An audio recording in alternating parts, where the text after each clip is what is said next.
English बोलना बहुत मुश्किल नहीं है अगर आपने डिसीज़न ले लिया है और आप अंत तक अपने डिसीज़न का सम्मान करते हैं, यानी कायम रहते हैं।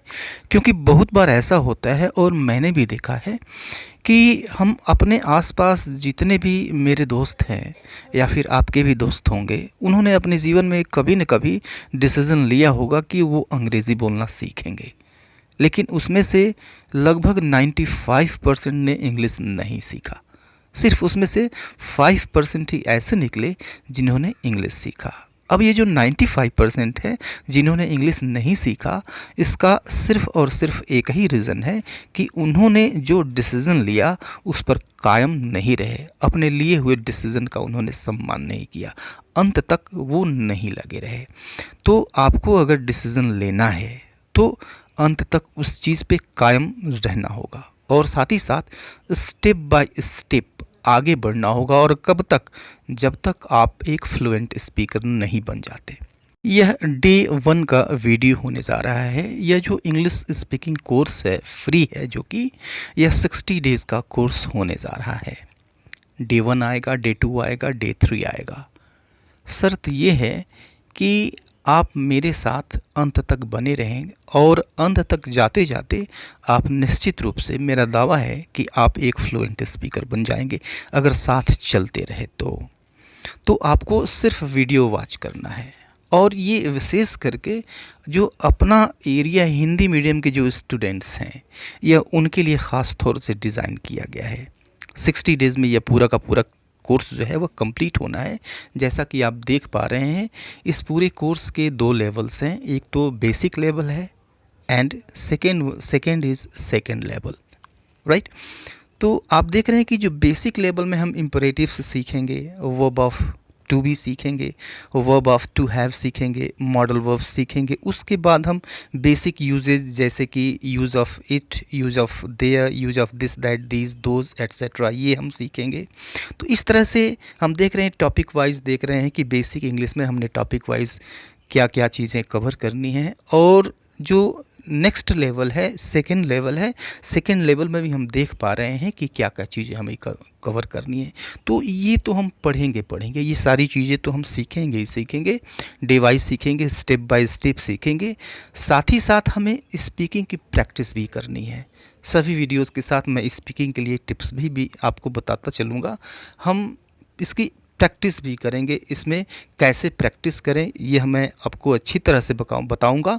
तो आपको सिर्फ इतना करना है कि वीडियोस पूरा का पूरा देखना है और जो भी मैं कह रहा हूं, जो भी स्टेप्स मैं बता रहा हूं, उसको फॉलो करना है। आप देखेंगे आपको सिर्फ 10 दिन 10 डेज़ के अंदर आपको अपने अंदर बदलाव आना शुरू हो जाएगा। आप बदलाव अपने अंदर महसूस करना शुरू कर देंगे।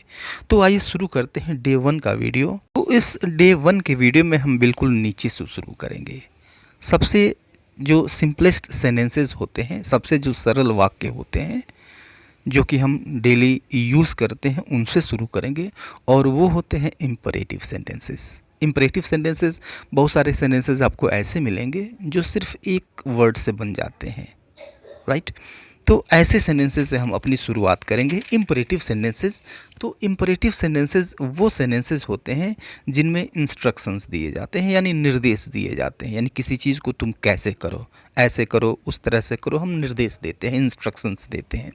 या फिर हम ऑर्डर देते हैं, ऑर्डर यानी आदेश देते हैं। या फिर सजेशन देते हैं, सलाह देते हैं, क्या करो क्या न करो।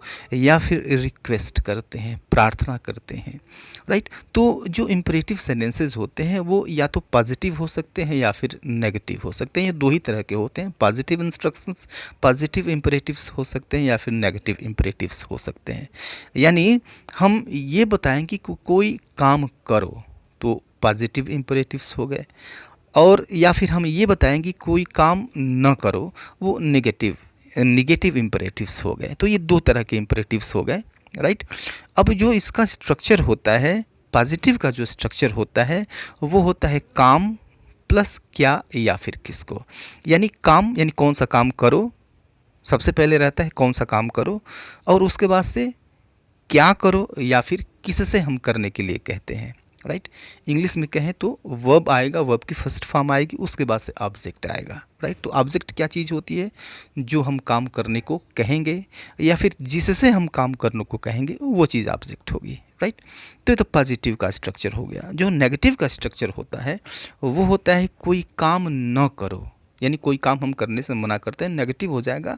तो उसमें होता है डोंट, डोंट के बाद कोई काम होता है जो काम करने न करने के लिए कहा जाएगा, और क्या काम न करने के लिए कहा जाएगा या फिर किससे कहा जाएगा यह इसके ठीक बाद होता है। यानी डोंट होता है, उसके बाद से वर्ब की फर्स्ट फॉर्म होती है, उसके बाद से ऑब्जेक्ट हो जाता है। राइट। या फिर हम ये कहते हैं कि यह काम कभी ना करो, ये कहेंगे तो ऐसे में नेवर होता है, नेवर के बाद काम होता है और फिर काम के बाद क्या या फिर किसको होता है। यानी कौन सा चीज़ क्या हम कभी न करने के लिए कहते हैं या फिर किससे हम कभी न करने के लिए कहते हैं, किसको हम कहते हैं कि कभी न करो। राइट। तो ऐसे में नेवर होता है, वर्ब की फर्स्ट फॉर्म होती है और होता है उसके बाद से ऑब्जेक्ट हो जाता है। राइट। तो ये तो स्ट्रक्चर्स हो गए। राइट। अब आप देखेंगे कि कितने सिंपल सेंटेंस होते हैं। राइट। पॉजिटिव इंपेरेटिव्स जो होंगे वो होंगे जैसे स्टॉप यानी रुको, या फिर स्टॉप इट यानी इसे रोक दो, या फिर वेट रुको, प्रतीक्षा करो, इंतज़ार करो, या फिर ब्रश योर टीथ यानी अपने दांत मांज लो, अपने दांत साफ कर लो। देखिए ये सलाह है या फिर इंस्ट्रक्शन से निर्देश हैं, या फिर रिक्वेस्ट भी हो सकता है। डू योर होमवर्क यानी अपना होमवर्क करो। स्विच ऑफ द लाइट्स बत्तियां बुझा दो, या फिर प्लीज़ हेल्प मी। देखिए अब ये रिक्वेस्ट हो गया, प्रार्थना हो गई, प्लीज़ हेल्प मी यानी कृपया मेरी मदद करें। डोंट अब्यूज अदर्स, इन दूसरों को गाली मत दो। यह क्या है? सजेशन है, सजेशन है जो कि न करने के लिए कहा जा रहा है। डोंट अब्यूज अदर्स, तो डोंट देखा आपने, डोंट लग गया, उसके बाद से वर्ब कौन सा काम न करने के लिए कहा जा रहा है? तो गाली न देने के लिए। अब्यूज मीन्स होता है गाली देना, और किसको? अदर्स। डोंट अब्यूज अदर्स, दूसरों को गाली मत दो। या फिर डोंट मेक अ नॉइस, शोरगुल मत करो। राइट।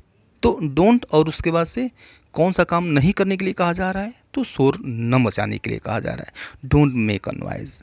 या फिर बातचीत न करो, डोंट टॉक। तो डोंट और उसके बाद से वो की first form don't talk, talk means बातचीत करना। राइट। या फिर don't waste your time, don't waste, waste means होता है बर्बाद करना। डोंट वेस्ट, बर्बाद न करो। और क्या चीज़ न बर्बाद करो? यही चीज़ ऑब्जेक्ट है, योर टाइम, अपना समय न बर्बाद करो। तो डोंट वेस्ट योर टाइम। या फिर never say never go there, वहाँ कभी मत जाओ। नेवर, नेवर हमने यूज़ किया, उसके बाद से गो यानी मेन वर्ब की फर्स्ट फॉर्म यूज़ की, और उसके बाद से देयर का यूज़ कर दिया, नेवर गो देयर। या फिर नेवर टॉक टू हिम यानी उससे कभी न बात करो। तो नेवर आया, टॉक यह वर्ब की फर्स्ट फॉर्म आ गई, और उसके बाद से ऑब्जेक्ट आ गया, किससे न बात करो? To him, never talk to him. या फिर नेवर, नेवर मीट हिम यानी उससे कभी न मिलो। नेवर प्लस वर्ब की फर्स्ट फॉर्म मीट, मिलना, और हिम किससे? उससे, यह चीज़ ऑब्जेक्ट है। तो नेवर मीट हिम। राइट। अब इसके स्ट्रक्चर आपने देख लिया। इस तरह के बहुत सारे सेंटेंसेस आप फ्रेम कर सकते हैं। इंपरेटिव सेंटेंसेस आप निर्देश दे सकते हैं। राइट। या फिर ऑर्डर दे सकते हैं, या फिर आप सजेशन दे सकते हैं, सलाह दे सकते हैं, या फिर आप रिक्वेस्ट कर सकते हैं, प्रार्थना कर सकते हैं। राइट। अब आपको सिचुएशन खोजना है कि इसकी हम प्रैक्टिस कैसे करें। जैसे सपोज दैट कि आप कोई हाउसवाइफ हैं, आप इंग्लिश सीखना चाहती हैं। राइट। या फिर आप किसी ऑफिस में जॉब करते हैं, या फिर कोई जॉब होल्डर हैं, आप किसी ऑफिस के बॉस हैं, तो उसमें आप एक अपॉर्चुनिटी ढूंढ सकते हैं, क्रिएट कर सकते हैं। जैसे कि अगर आप कोई हाउसवाइफ हैं, इंग्लिश सीखना चाहती हैं, तो आप अपने बच्चे पर इमेजिन कर सकती हैं। अब आप कैसे इमेजिन करेंगे? जैसे आपका जो बच्चा है वह सोया हुआ है, अब उसको स्कूल जाना है, आप जगाती हैं, आप जगा रही हैं, तो क्या कहेंगी? आप इस तरह से प्रैक्टिस कर सकती हैं। जैसे गेट अप यानी उठ जाओ, गेट अप, उठ जाओ। अब वो उठ नहीं रहा है। राइट। उठ नहीं रहा है, आलस से महसूस कर रहा है। फिर आप कहती हैं get off the bed, get off the bed यानी बिस्तर छोड़ दो, गेट ऑफ द बेड। लेकिन फिर वह छोड़ता नहीं है, थोड़ा सा आलस्य का अनुभव कर रहा है, आलसी हो रहा है। तो आप कहती हैं don't be lazy, don't be lazy यानी आलसी मत बनो। बी लेज़ी मीन्स होता है आलसी बनना, डोंट बी लेज़ी, आलसी मत बनो। राइट। अब वो कैसे भी उठता है, उठ करके देखता है स्लीपर्स उसके नहीं मिल रहे हैं। फिर आप मदद करती हैं उसकी, आप उसकी हेल्प करती हैं। फिर कहती हैं just put on your slippers, यानी अपनी चप्पलें पहन लो। Put on your slippers, slippers slippers नहीं slippers, put on your slippers यानी अपने चप्पलें पहन लो। फिर वह कैसे भी उठता है वॉशरूम की तरफ जाता है। आप कहती हैं उससे, फिर कहती हैं ब्रश योर टीथ, यानी अपने दांत साफ कर लो, ब्रश योर टीथ, राइट। अब फिर वह अपने दांत साफ करता है अच्छी तरह से, राइट। उसके बाद से आप इंस्ट्रक्ट करती हैं उसको, निर्देश देती हैं, आदेश देती हैं कि जाकर नहा लो, have a bath. Have a bath means जाकर नहा लो, हैव अ बाथ नहा लो। डू हरी, अब वह लेट कर रहा है, आलस्य का अनुभव कर रहा है, तो कहती हैं डू हरी, यानी जल्दी करो, जल्दी करो। और फिर वह जाता है, नहाकर आता है। नहाकर जो ही आता है फिर आप कहती हैं सिट एट द टेबल। आप उसको निर्देश देती हैं, इंस्ट्रक्ट करती हैं कि टेबल पर बैठ जाओ, क्योंकि वो ब्रेकफास्ट बनाकर रेडी कर चुकी है। फिर sit at the table, table पर बैठ जाओ। ईट योर ब्रेकफास्ट, यानी अपना नाश्ता करो, ईट योर ब्रेकफास्ट, राइट।